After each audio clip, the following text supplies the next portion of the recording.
Shri Jagdeep Vats ji, president New Delhi bar association and chairman coordination committee of all district courts bar association Delhi. दोस्तों, आज हम जो topic लेकर आए हैं वो है दहेज निषेध अधिनियम 1961, डॉवरी प्रोहिबिशन एक्ट। सर नमस्कार। नमस्कार महोदय, जैसे कि आजकल ये बहुत ट्रेंड चल रहा है आत्महत्या करने का, वीडियोस बना के आत्महत्या की जा रही हैं या सुसाइड नोट लिख के जो है आत्महत्या की जा रही है, इसके बारे में आप क्या कहना चाहेंगे? देखिए, आपके चैनल के माध्यम से मैं दो तीन चीज़ें बताना चाहूँगा। देखिए, अभी अतुल सुभाष वाला केस बेंगलोर में हुआ जी, पुनीत खुराना वाला केस हुआ, समीर मेहंदी रत्ता जी का केस हुआ, और ये डाउरी के केसेस को लेके सुसाइडल केस हैं। और आजकल डाउरी केसेस को लेकर चलते सालाना मोर देन लाख जी बिल्कुल हस्बैंड जो हैं वो सुसाइड कर रहे हैं। सर 1 लाख परिवार के साथ 2 लाख परिवार तो ये है, उसमें आगे 2 लाख परिवार बर्बाद हो रहे हैं हर साल हिंदुस्तान में। तो ये अपने आप में ना बहुत चिंता का विषय है जी। तो इसमें मैं सबसे पहले तो मान लो जो भी हस्बैंड्स इन मैट्रिमोनियल केसेस में इन्वॉल्व हैं, मैं उनको ये बोलना चाहूँगा कि आप मजबूती से, विजन से, समझदारी से अपने केसेस को फाइट कीजिए, ना कि इनसे हताश होके या घबरा के इनसे पीछे भागें और सुसाइड की तरफ जाएं। क्योंकि कोई भी दुख या परेशानी आपके जीवन में अगर आ रही है तो उसका समाधान आपको उस परेशानी का सॉल्यूशन करके ही आपको सेटिस्फेक्शन मिलना है, और उसके सॉल्यूशन के लिए आपको कहीं ना कहीं आपको मजबूती से सोचना पड़ेगा और उस परेशानी के आगे आपको डट के उसका सामना करना पड़ेगा। आप अगर उस परेशानी से घबरा जाएंगे या उन केसेस से अपने दिमाग को कमजोर कर लेंगे तो वो आपको और कमजोर कर देंगे, और आप फिर आगे आगे परेशानी आपके पीछे पीछे चलेगी। और जीवन में खाली ये केसेस ही नहीं, वैसे भी हर आदमी को मैं ये सलाह देना चाहूंगा कि अगर लाइफ में कोई भी चैलेंजेस या परेशानियां आपके आती हैं तो वो आपको कुछ ना कुछ सिखाने के लिए आती हैं। तो आपको उन परेशानियों के आगे डट के अपने विजन से, मजबूत इरादों से उसका आपको सामना करना चाहिए और उसका समाधान निकालने के लिए आपको प्रयास करना चाहिए। अगर आप मजबूती से उस परेशानी के आगे डट के खड़े हो जाएंगे तो वो परेशानी आगे होगी और आप उसके पीछे पीछे होंगे। महोदय, मुझे आशा है कि लोगों को आपके इस वक्तव्य से बहुत प्रेरणा मिली होगी और वो उनको कुछ मजबूती प्रदान हुई होगी। लेकिन मैं इस वक्त आपसे चाहूंगा कि आप कुछ लो पॉइंट्स के बारे में भी लोगों को बताएं ताकि उनका जो इरादा है वो और सबल हो सके। जैसे कि डॉवरी प्रोहिबिशन एक्ट के अंदर सेक्शन 3 के अंदर लिखा हुआ है, जो उसका सबसेक्शन 3 है, उसमें लिखा हुआ है कि दहेज लेना और देना दोनों अपराध है और इसकी सजा मैक्सिमम 5 साल है और जो उसका जुर्माना है 15,000 रुपए है। तो जब उसके अंदर लिखा हुआ है कि लेना और देना दोनों अपराध है, तो खाली एक तरफ की बात करते हुए ये मतलब क्यों उसको कंसीडर कर लिया जाता है कि लड़के पक्ष को ही दोषी करार दिया जाता है, लेकिन जिसने दहेज दिया है दोषी तो वो भी हुआ। देखिए, आपने बहुत अच्छा सवाल किया। देखिए, डाउरी प्रोहिबिशन एक्ट जो है इसके बारे में ना लीगल अवेयरनेस कम है और यूपी में इसका इस्तेमाल बहुत होता है, दिल्ली में इसका काफ़ी कम इस्तेमाल है। और आप बिल्कुल ठीक कह रहे हैं कि डाउरी प्रोहिबिशन एक्ट जो कहता है उसमें दहेज लेना और दहेज देना ये दोनों ही जुर्म है। और सर इसके अंदर तो खुद जो लड़की पक्ष होता है वो ऑन एफिडेविट कोर्ट के अंदर लिख के देता है कि हमने इतना दहेज दिया, तो ये तो एक सरकारी दस्तावेज बन गया, उसके आधार पे जो लड़का है उसको कंप्लेंट फाइल करनी चाहिए। देखिए, क्या होता है कि जब ये इस टाइप के मैट्रिमोनियल केसेस स्टार्ट होते हैं ना, तो उसमें मोस्ट ऑफ लड़के या लड़की वाले कोशिश करते हैं, रिकंसिलिएशन प्रोसेस चलता है। और रिकंसिलिएशन प्रोसेस में क्या होता है कि 90% जो लड़के वाले होते हैं वो स्टार्टिंग जो करते हैं वो या तो रेस्टिट्यूशन ऑफ कॉन्जुगल राइट का सेक्शन 9 का केस करके करते हैं, या कुछ 10% जो होते हैं वो डिवोर्स का केस फाइल करके करते हैं। या ज्यादा से ज्यादा क्या करते हैं कि एक डाउरी आर्टिकल्स या खासतौर पे ज्वेलरी आर्टिकल से रिलेटेड एक intimation letter concern police station में वो दे देते हैं, इससे ज्यादा कुछ नहीं करते हैं। लेकिन मैं इस आपके चैनल के माध्यम से एक चीज बताना चाहूंगा कि अगर कोई इस तरीके का डिस्प्यूट है तो उसमें जैसे लड़की या उसके पेरेंट्स हैरासमेंट की कंप्लेंट देते हैं पुलिस स्टेशन में या वुमेन सेल्स में, ऐसे ही लड़के वालों को भी राइट है, अगर उनके साथ हैरासमेंट हुई है, उनकी मदर के हस्बैंड के साथ हैरासमेंट हुई है, मदर इन लॉ के साथ हैरासमेंट हुई है, फादर इन लॉ के साथ हैरासमेंट हुई है, ब्रदर इन लॉ के साथ हैरासमेंट हुई है, तो उनको भी इमीडिएट पुलिस स्टेशन में जाके विद डिटेल एलिगेशन, जो उनके साथ रियल एलिगेशंस हैं, उनके साथ उनको पुलिस स्टेशन में कंप्लेन करनी चाहिए। और उसमें बकायदा उनको जो शादी के टाइम उनको डाउरी आर्टिकल्स मिले हैं वो भी उनको मेंशन करते हुए वो सब करना चाहिए, क्योंकि अगर आप वो कर देते हैं तो फिर अगर मान लो उसके बाद लड़की या उसके परिवार वाले कोई भी कंप्लेंट करते हैं तो उसमें वो आफ्टर थॉट आ जाता है और वो फिर उसमें काउंटर ब्लास्ट आ जाता है, तो उसमें आपको कहीं ना कहीं न्यायिक रूप पे आपको उसकी वेटेज मिलेगी, आपको उसके बेनिफिट्स मिलेंगे। महोदय, जैसे कि आपने बताया कंप्लेंट जो दी जाएगी थाने के अंदर उसमें ये चीज मान ली जाए कि हाँ ये आर्टिकल्स हमें मिले, लेकिन वो दहेज थोड़ी ना, वो तो एक पिता द्वारा अपनी बेटी को दिए गए एक मतलब जो है तोहफा था वो तो मतलब वो क्या दहेज में आएंगे? देखिए, आपको जो भी दिया जाता है वो बेसिकल लड़के को नहीं दिया जाता, वो दिया तो हर लड़की के पेरेंट्स अपनी बेटी को ही देते हैं जी। और आप उसमें अगर आपने कुछ भी मांग के नहीं लिया है और उन्होंने खुशी से दिया है तो आपको वही बात उसमें अपनी कंप्लेंट में लिखते हुए आपको कंप्लेंट देनी चाहिए कि जी आपने कभी कोई डाउरी की डिमांड नहीं की है और आपने भाई शादी विदाउट एनी डिमांड आपने मैरिज की है, और उसमें वो कंप्लेंट आपको देनी चाहिए। अच्छा सर, जैसे कि आपने बताया कि कंप्लेंट जो है फाइल की जानी चाहिए थाने के अंदर, तो सर अगर थाने से कुछ बात नहीं निकल के आती है, कोई रेमेडी निकल के नहीं आती है, उसके बाद अगर वो केस फाइल करना चाहे लड़का,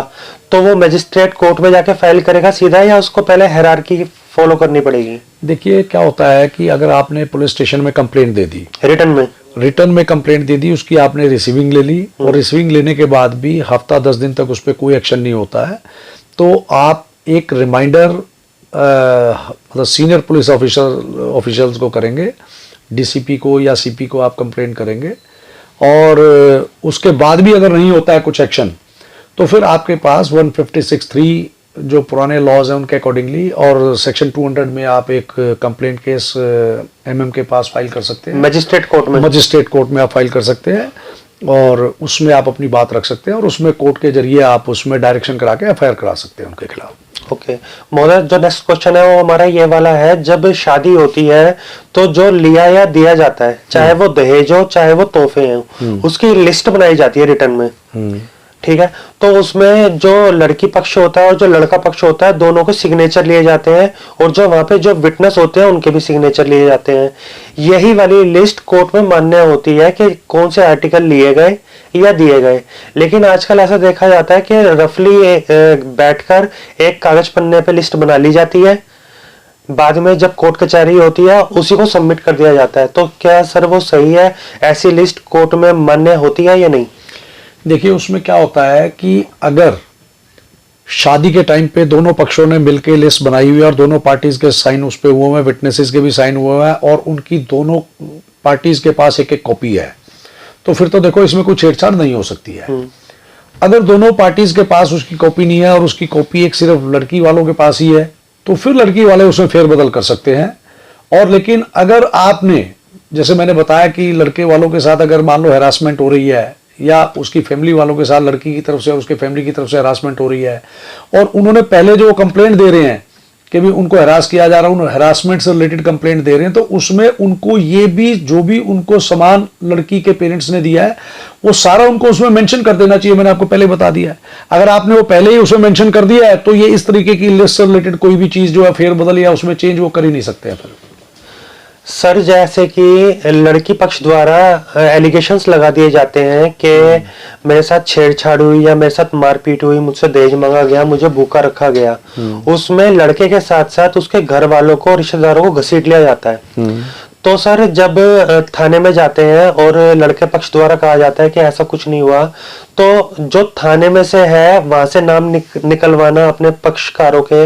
या अपने सगे संबंधियों के वो ज्यादा सही रहता है, या कोर्ट में जब चार्जशीट फाइल हो जाने के बाद चार्ज फ्रेम हो जाते हैं उसके बाद डिस्चार्ज की एप्लीकेशन लगानी चाहिए? देखिए, जो ये मैट्रिमोनियल केसेस हैं, इनमें जब ये एक्ट आया था ना, ये जब नया 498 स्टार्ट हुआ था, तो इसका बहुत मिसयूज़ हुआ। इसमें हस्बैंड और उसके रिलेटिव्स सभी को, और इवन डिस्टेंस रिलेटिव्स को भी, सबको बीच में इम्प्लीकेट कर दिया जाता था, सबको अरेस्ट कर दिया जाता था। तो फिर हमारी सुप्रीम कोर्ट, हाई कोर्ट जो है, इन्होंने ऑब्जर्व किया और उन्होंने देखा कि इसका मिसयूज हो रहा है, तो उसमें फिर काफ़ी अमेंडमेंट्स किए गए और कुछ जजमेंट्स आए, जैसे अर्नेश वर्सेस बिहार की जजमेंट आई, उसमें फिर इस पर काफ़ी रोकथाम लगाई गई और उसमें फिर स्पेसिफिक डायरेक्शंस आई जजमेंट्स में कि भी इन मैटर्स में मेन फोकस हस्बैंड पे ही रखा जाए, और उसके अलावा इसमें अगर दूसरे फैमिली मेंबर्स इन्वॉल्व हो रहे हैं तो उसमें हायर पुलिस ऑफिशियल से परमिशन लेके ही उनको बीच में इम्प्लीकेट किया जाए, ऐसे ना किया जाए। और इवन 41A का नोटिस जो आया है उसके बाद उसमें ये हो गया कि भाई 7 ईयर्स तक की इम्प्रिजमेंट के जो केसेस हैं उनमें 41A का नोटिस देके विदाउट अरेस्ट चार्जशीट फाइल करने का प्रावधान भी आ चुका है,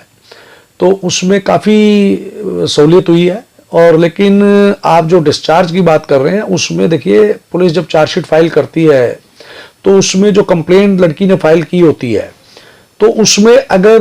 प्राइमा फेसाई स्पेसिफिक एलिगेशंस नहीं है हस्बैंड के अलावा दूसरों के खिलाफ, तो उसमें मतलब पुलिस को पावर्स हैं कि भी वो वहीं अपना उनको मतलब वो ड्रॉप कर सकते हैं और चार्जशीट हस्बैंड या जो मेन एक्यूज जिनका स्पेसिफिक रोल है उनके खिलाफ वो चार्जशीट फाइल करते हैं। सर जो ये डिफेमेशन का केस होता है वो पुलिस थाने में जब नाम निकल जाते हैं उसके बाद भी किया जा सकता है, या कोर्ट से जब डिस्चार्ज करवाए जाते हैं नाम जब किया जा सकता है? देखिए, डिफेमेशन या मैलिशियस प्रोसिक्यूशन में अगर आप जाना चाहते हैं, फॉर दैट आपको पहले कोर्ट से अपने आप को कंप्लीट डिस्चार्ज कराना होता है पहले, या आपको एक्विटल लेना होता है पहले। ओके। और अगर आप एक्विटल हो जाते हैं और उसमें आ जाता है कि भाई ये आपके अगेंस्ट सारे एलिगेशंस फॉल्स थे और फॉल्स प्रोसिक्यूशन आपके खिलाफ था या आपकी फैमिली के खिलाफ था, लड़के की फैमिली के खिलाफ था, तो ही वो मैलिशियस प्रोसिक्यूशन में या डिफेमेशन में जा सकता है। और उसमें उसको सबसे पहले उन केसेस में यही प्रूव करना होता है कि ये जो भी एलिगेशंस उसके खिलाफ लगाए गए थे फॉल्स थे, और इसी के तहत कोर्ट ने उसको डिस्चार्ज कर दिया या उसको एक्विटल कर दिया है, तो वो उसमें डैमेजेस अपने मतलब फाइल करके ले सकता है। इवन क्रिमिनल केस में भी जा सकता है डिफेमेशन के। सर जो डिफेमेशन का केस है उसमें वो कौन कौन सी प्रेयर मांग सकता है, मतलब वो फाइनेंशियली या क्या क्या मांग सकता है उसके अंदर? वो देखिए, डिफेमेशन 2 तरह का होता है, एक सिविल और एक क्रिमिनल। ठीक है, क्रिमिनल में तो अगर मान लो उसके खिलाफ उन केसेस से उसकी कोई रेपुटेशन हार्म हुई हो या कुछ भी ऐसा हुआ है जो कि था नहीं और मतलब गलत उसके खिलाफ किया गया था, तो उसके जो इंग्रेडिएंट्स हैं डिफेमेशन के वो पूरे होते हैं, तो फिर क्रिमिनल उसमें हो जा सकता है। और सिविल में ये है कि वो डैमेजेस ले सकता है कि उससे उसकी रेपुटेशन स्पॉयल हुई, उसका बिजनेस स्पॉयल हो गया, उसको इतने मॉनेटरी लॉस हुए हैं, तो उसके लिए वो जा सकता है। और मैलिशियस प्रोसिक्यूशन में भी वो डैमेजेस सूट फाइल कर सकता है, वो सिविल प्योर सिविल केस होता है। सर उसमें क्या बेनिफिट होता है कंप्लेनेंट को? कंप्लेनेंट को बेनिफिट यही है कि भी उससे उसकी जो रेपुटेशन हार्म हुई है, जो उसको मॉनेटरी लॉस हुए हैं, हेल्थ लॉस हुए हैं या उसके प्रोफेशनल लॉस हुए हैं, उन सब के एवज में वो अपना कैलकुलेट करके बताता है कि जी मुझे इतना मॉनेटरी लॉस हुआ है, और उसी के डैमेजेस के लिए वो फाइल करता है। देखिए नितिन जी, आपके चैनल के माध्यम से मैं एक चीज़ बता देना चाहूँगा। आपने आज जो ये मेरे से जो डिस्कशन किया है, आपने एक बहुत ही मतलब अच्छा टॉपिक था, और समाज में मैं समझता हूँ कि आज जो 1 लाख से भी ज़्यादा हस्बैंड्स जो इन मैट्रिमोनियल केसेस की वजह से सुसाइड कर रहे हैं पर ईयर, तो इसमें देखिए मेरी आखिर में एक दरख्वास्त है सभी को जो भी ये केसेस फेस कर रहे हैं, उनको हताश नहीं होना है, उनको सब्र करना है, पेशेंस अपना बढ़ाना है, और विजन अपना क्लियर करते हुए और मजबूत इरादों के साथ उनको इस केस को लड़ना है। और उनको एक बात सोचना है कि हिंदुस्तान की जो जुडिशल सिस्टम है ये फेयर है, और उस पर विश्वास रखना है, और उनको समय आने पे इंसाफ जरूर मिलेगा। देर हो सकती है, अंधेर नहीं होगी, और उनको अपना मजबूती से इस चीज को फेस करना है। सामाजिक रूप से भी आपको अच्छी तरह फेस करना चाहिए इस चीज को। और मैं धन्यवाद चाहूंगा, सरकार देना चाहूंगा, उन्होंने इतना कीमती समय आप सब लोगों को दिया, हमको दिया। और दोस्तों, मैं आखिर में एक बात से समापन करना चाहूंगा इस वीडियो का। अच्छे समय में कभी अभिमान न कीजिए और बुरे समय में थोड़ा सब्र कीजिए। वंदे मातरम।